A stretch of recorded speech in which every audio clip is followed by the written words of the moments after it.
نماز میں دونوں پاؤں میں کتنا فاصلہ ہو، نماز میں قیام کے دوران دونوں پاؤں میں کتنا فاصلہ ہونا چاہیے؟ بعض علماء کہتے ہیں 4 انگلیوں کے برابر ہونا چاہیے، اگر اس سے زیادہ فاصلہ ہو تو وہ ٹھیک ہوگا یا نہیں؟ زید خان انڈیا سے۔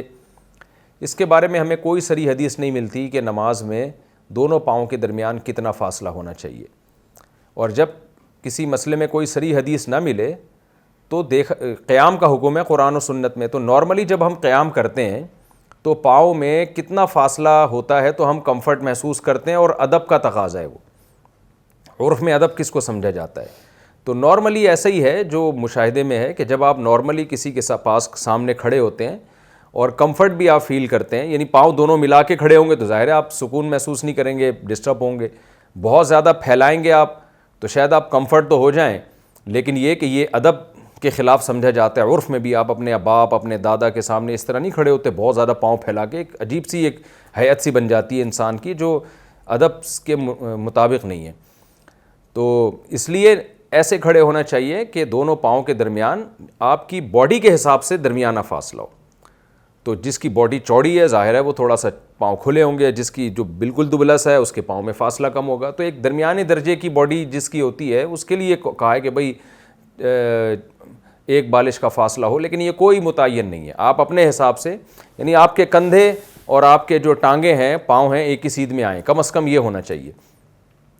تو اس سے ایک انسان کی ایک ہیئت لگتی ہے کہ ادب سے کھڑا ہوا ہے۔